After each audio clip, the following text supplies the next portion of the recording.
everyone.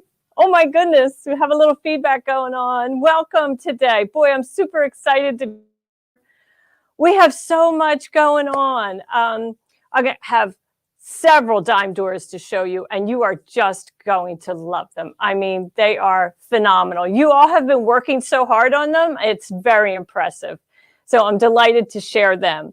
And before we do that, we have several other things to talk about. We're going to talk about we're going to talk about laser precision, precision placement with a laser. And then we have an exciting hop going on with Angela Wolf. So I definitely want to share that with you. So if you just kind of bear with me a moment, we've had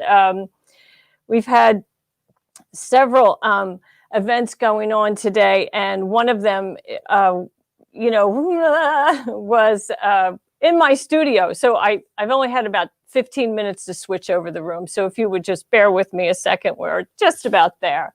And so whose birthday is it? It is Retha Renke's birthday. Well, happy birthday, Retha. That's awesome. Very excited for you. I'm sure you're 29. Maybe you're 19. I don't know. My mother was 29 for 60 some years. So we always celebrated 29. She did eventually fess up to how old she was. I mean, we knew, but she always just said 29. So we love that number 29. So I know so many of you who've been working hard on these doors, and boy, it sure shows. I'm just so impressed with all the work that you've done.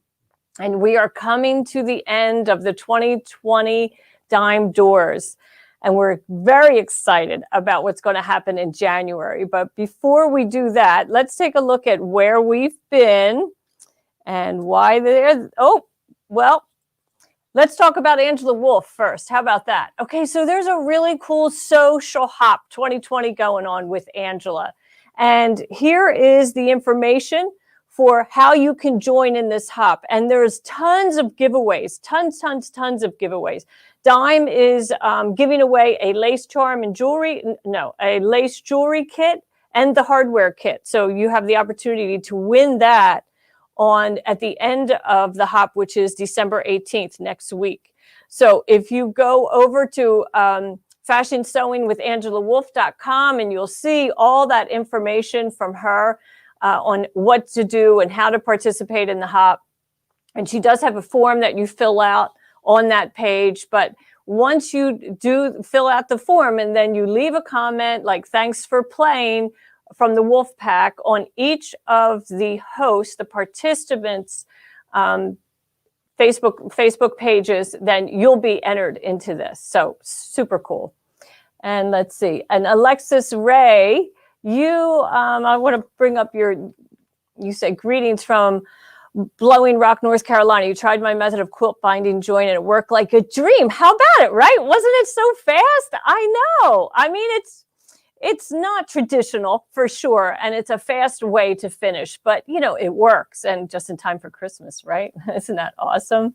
Let's see. Boy, we have people from all over Northwest Arkansas, Michigan, Chile, Wyoming, and oh my goodness, everywhere. So make sure you're signing in, say hello where you are, and give us a thumbs up so we know that you're getting the feed and that you can hear the broadcast and so forth.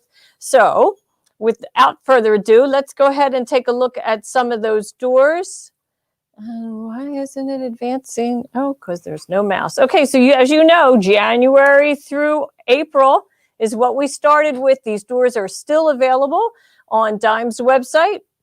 And you can still download them until New Year's Eve. After New Year's Eve, they will go away.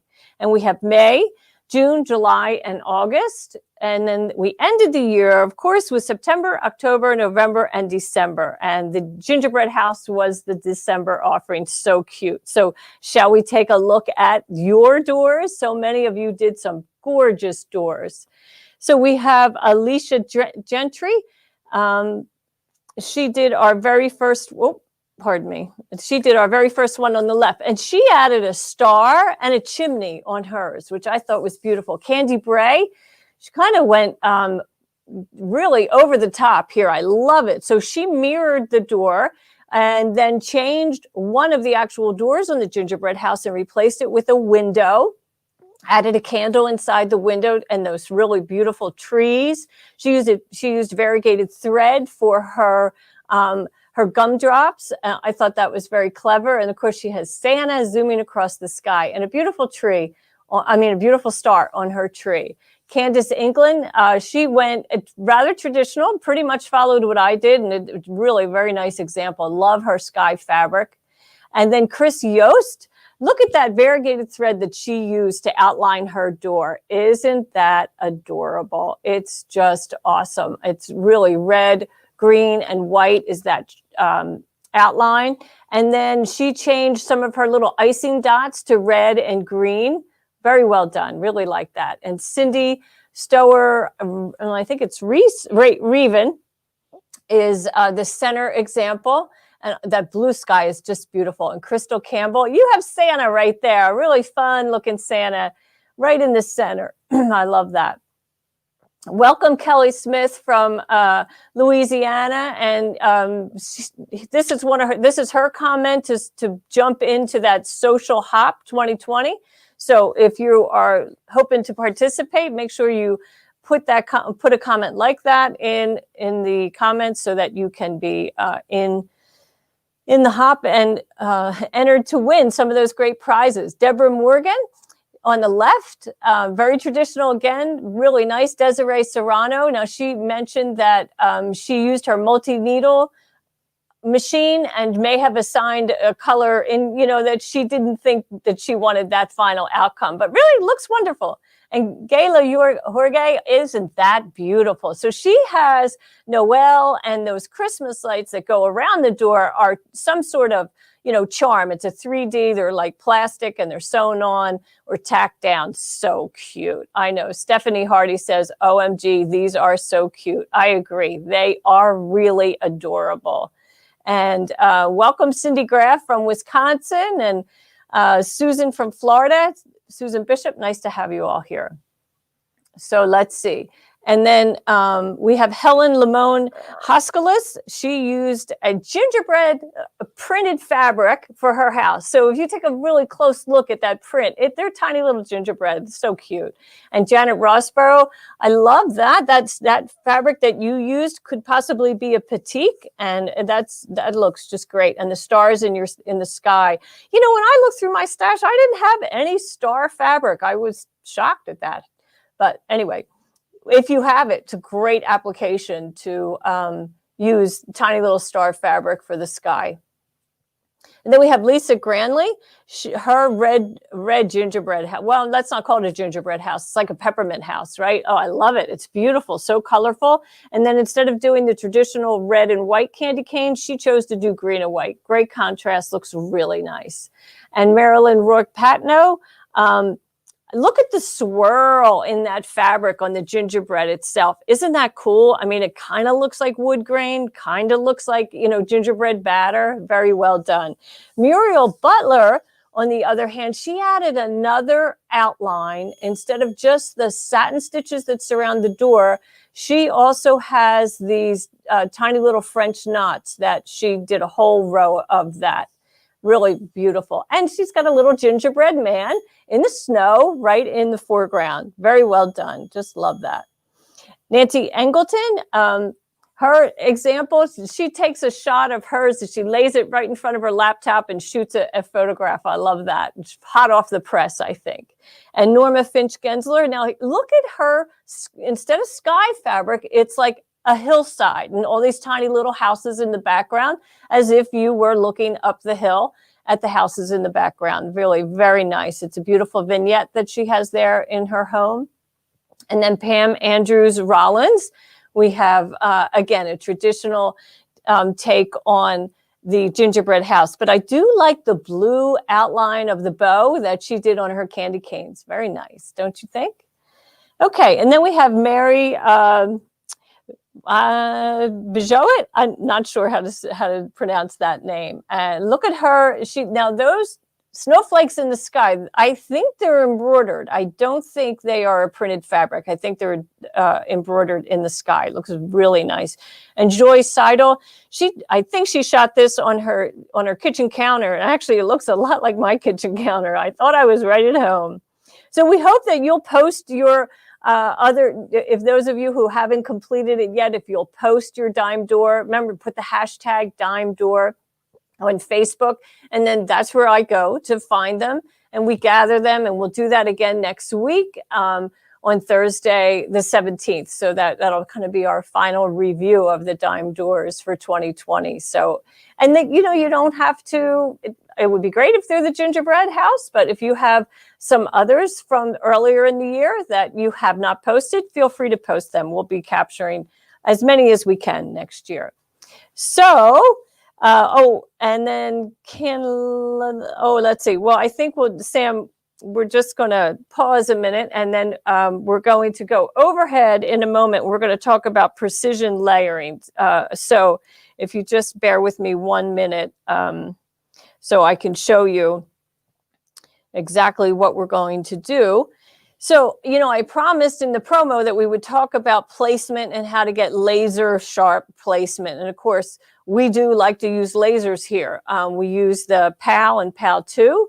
So we're going to focus on that. But, you know, you can do a really large design like this letter B here is actually 5 inches tall. And you can do that in a 4x4 hoop very easily by splitting the design in software, and then just by some really, you know, simple steps using a laser, you can stitch it out into one continuous design. So we will go ahead and switch over to some of the uses, some of the different reasons why I use lasers. So let's start first off with, let's first start off with this is the letter B that I stitched out so I can show you. Isn't that pretty? Look at that nice big letter. It's beautiful, I think. But, you know, that is in a big hoop. And so if you want to stitch that in a 4x4 hoop, you are going to need software and some sticky stabilizer in order to get that second hooping. Here's my 4x4 hoop. It looks like it's going to fit, but it's not. You know that there's, you know, it's too close to the edges. So I'm going to split this design in 2 pieces. And here's my second half. And that will connect right. Let me just flip this, fold this under for you so you can see. It's going to stitch this portion first and then stitch the second portion. Super easy to do. Of course, you have to have software.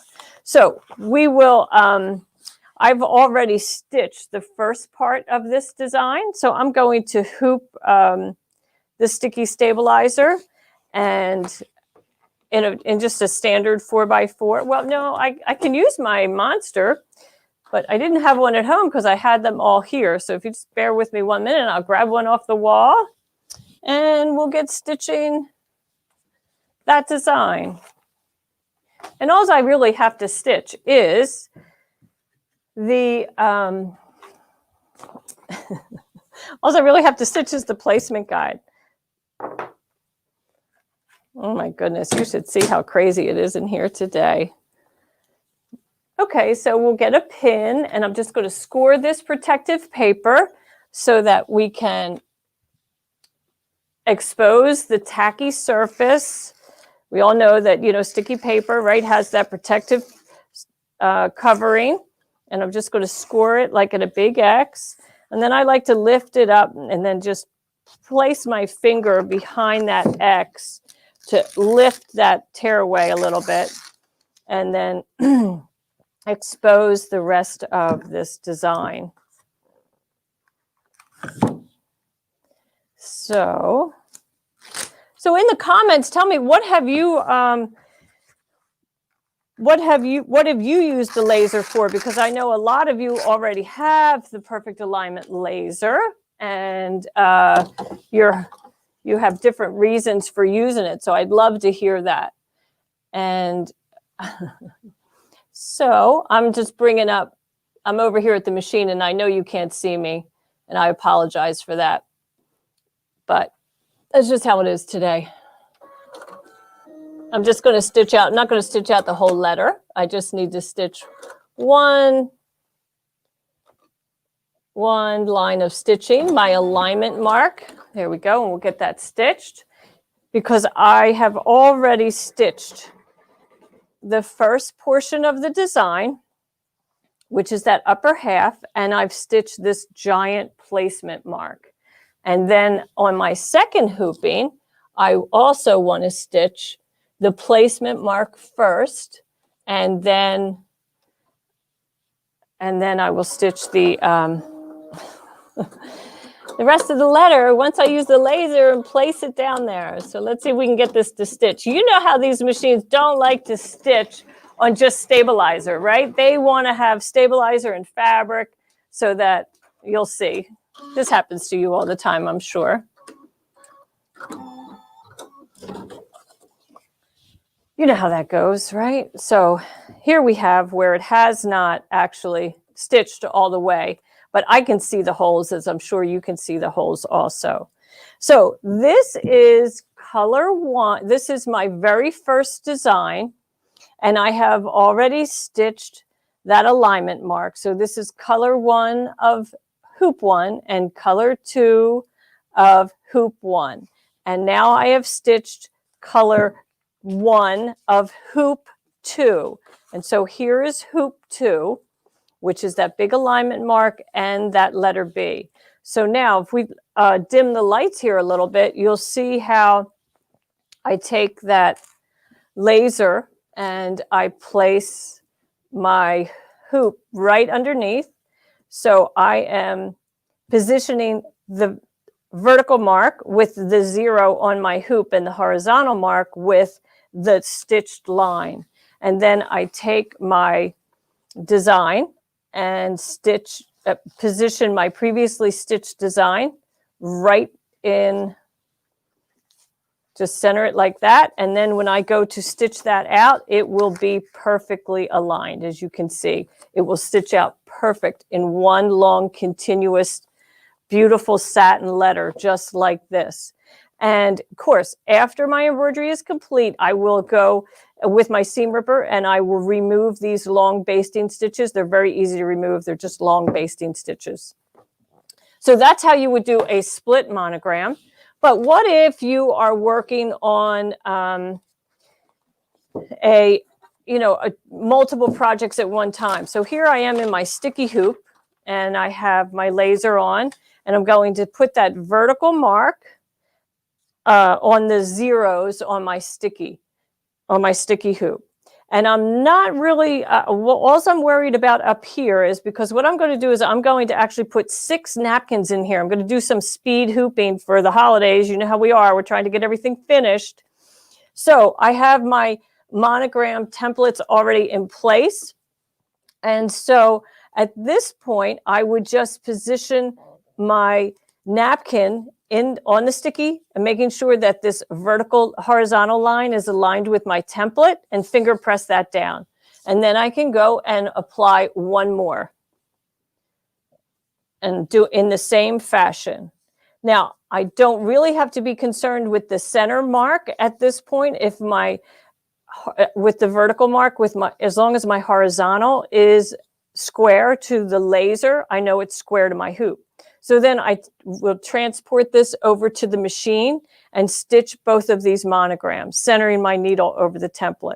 And then after that, I just lift this. I could tape it back if I wanted, but I can also just let the next napkin hold it in place. So now I'm going to slide my hoop and lift that corner and do the very same thing with the next napkin.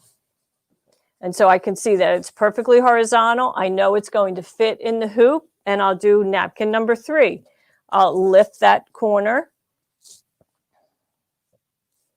and same device. So I can see and I can feel underneath, and there is no other layer of napkin behind this design area. So I'll take this over to the machine, center the needle over each of those target stickers, and stitch the design. And now when I do go to transport it to the machine, I like to use the board, you know, the packaging that came with sticky. I literally put it right underneath and carry it in that fashion. And then one more time. So now I'm going to move the hoop, make sure that I am positioned still in the center vertically, and then I'm hitting the 10 on each side. And then I take my napkin number 5, fold back that corner, and there I have napkin number 5. And then we'll do the same for napkin number 6 over here.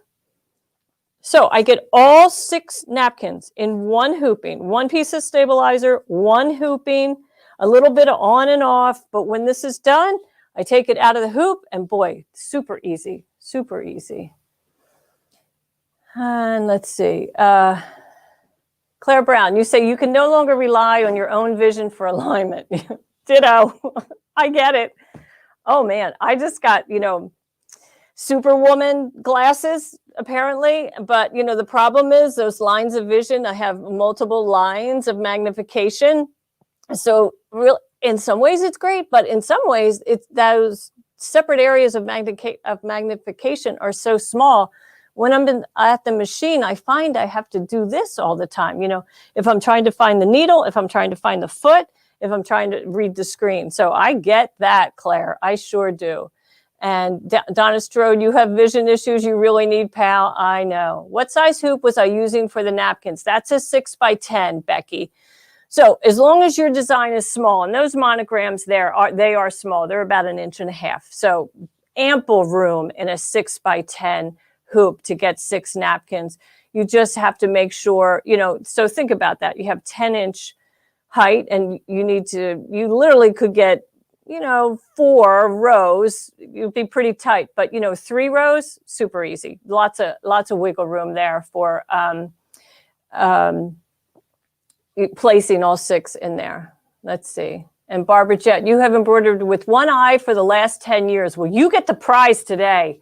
That's great. I'm glad to hear that you still continue to enjoy this hobby with your limited vision. That's wonderful to hear. And, you know, there's so many tools to help us with our vision. But, you know, it's not just for bad vision. It's also for precise placement. So let's not worry about that. About, you know, if you have good vision, you know, we can still get better all the time in everything we do. So let's go ahead and take these away apart.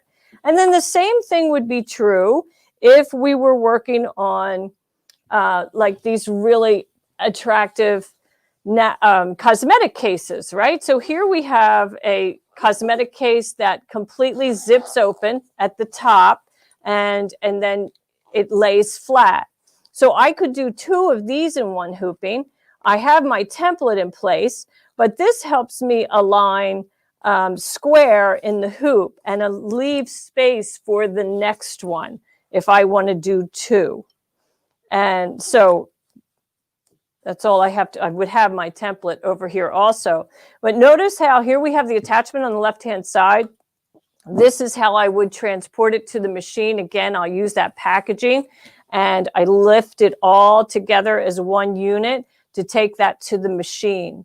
And we want the bulk, all this body of the cosmetic case off to the right-hand side, away, you know, out of harm's way.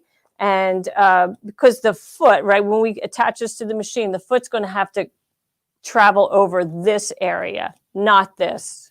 Like, for instance, if we went like that, that'd be a disaster. We would really have trouble getting the whole body of this cosmetic case flattened so that it could bypass the foot and the needle. So don't worry about that.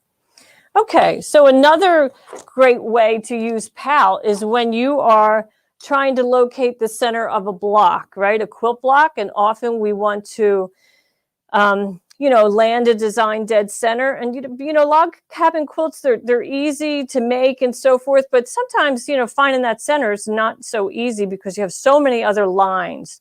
So here I position my block on point, and I align, I guess we're not quite. Let me see if I can pull my table a little bit. There you go. And then just pull this back. There we go. No, that didn't work, did it? Anyway, bear with me. So I have my log cabin on point, and I am making sure that those laser beams hit the corner, all four corners. You can't see this one, but it is, you can't see the one at the top. It is hitting that corner. So as long as it's hitting all those corners, then I can just go and take my template or my target sticker, depending on what I am using, and position that right in the center. If I'm doing it on point, perfect. I can go like that. If I'm going to do it the other way, I can still use that crosshair as a great location target finder. So I love that. I'm often doing that with blocks. And Donna Strode, you wish that your hoops were that square. Oh, well, hey, you can use the laser to square up blocks. Most certainly. Oh, let's see. I'm sorry. We're using a different camera today due to some technical difficulties, so everything's upside down for me. I'm usually spoiled. So you could position the quilt block so that you can use the laser to square off your block if it isn't already square. And I have a feeling you're not seeing that very well. So maybe let's use this. There we go. You can see where if it's not square, you could use it. Now, you don't cut on the hoop mat. You'd have to have the laser, you'd have to slide a regular cutting mat on top of this. So you could use a rotary cutter. Otherwise, you have two small hoops. And let's see, Sharon Moore, you want to know, is the hoop you are using available for the Bernina 830? Not yet. It's coming in late January. We'll have it for Bernina and Pfaff also. So hang in there for that. And for those of you who've been waiting for hoop mats, they are finally in stock, and we are shipping this week and early next week. So yes. And Victoria, is the laser in a lamp? Yes, the laser is in a lamp. And let me see if I do. I have a separate one here that I can show you. So it comes with a dome. We'll just do it here, I guess. Overhead, Sam, maybe. So it comes in this fashion, and it's an elbow. So it opens up and allows you to position it however you want. It also swings down like this. And so you have lots of freedom on how to attach it. It comes with a clamp that clamps to your table. And then the post is inserted into that opening there. And that's how it's secured to your table. And right now here, I actually have it secured overhead to a tripod that we're using for the camera. And we have a dealer in Tennessee who has installed her POW on her ceiling over her hooping area. And she just has it there all the time. So that's pretty cool. Let's see. Shirley Horn, well, thanks for joining us. I'm glad you're enjoying this and you're participating in the Social Hop 2020. Angela Wolf, that's awesome. And let's see, Marianne Dottie, the sticky hoop comes in 5x7 and 6x10 for Baby Lock Brother only at this time. We have new versions coming out in late January, so bear with us. Yep.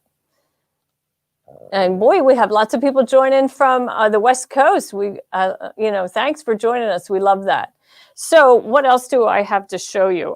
We had several things set up, but I think that might be as far as we get to go today because we're kind of struggling with my technology. So that's my problem. Thanks for bearing with me. Let's see. Can you use the POW 2 without the laser as an extra light source? No, it is only a laser, and that's due to the wiring inside. It's not just a regular bulb. If you put a regular bulb in there, you'll blow out the fixture. So don't do that, please. And we do have a special price today on the POW 2. It's $89.99 with free shipping. And, it's in stock, and we are shipping now. So take advantage of that. And Teresa Stagliano from Mattawa, New Jersey. Hi, Jersey girl. Thanks for joining me. Love all our Jersey girls. I'm a Jersey girl myself. So I've left a long time ago, though, but still in my heart, right? Once you're a Jersey girl, you're always a Jersey girl. And maybe people from the other states are like, what is a Jersey girl? Well, if you've ever been there, you'll know, right? All my employees here are like, oh, when's the Jersey girl leaving? No, I'm only kidding. I'm only kidding. We try to do our best. So next week, what are we doing next week? We have an exciting program. We're going to take a look at the doors all over, the whole year. We have a lot of fun stuff. And Annette Paulson, you want to know, if you have the laser pow and the bulb burns out, we do have replacement bulbs. Yes, we do. Rarely happens. And Donna Strode, you love Jersey. And is POW 1 still available? POW 1 is still available. And I'm wondering if I have one in this space. I had one in here the other day. POW 1 is a flexible gooseneck lamp that is a tabletop version. Kind of looking around for it. I always have one right here, except for today. Just bear with me 1 second. Yeah, I don't have one. I don't have one right here. POW 1 is handy. So it's a gooseneck, and maybe I can find a image of it for you. That would help more than anything. And it is it's okay. It's not the best, because in the sense that what I don't like about it is it's not a stationary item in my sewing room. So just like right now, I can't find it. Oh, I did find one, Sam, up on the pegboard. You'll move it, you'll store it in a different place, then you won't be able to find it. POW 2 is clamped to my table. I always know where it is. But here is POW 1. So POW 1, you can see it's small, right? It has a gooseneck stem. And the way that when you purchase it, it will come in a box, and it'll be all wrapped up like this.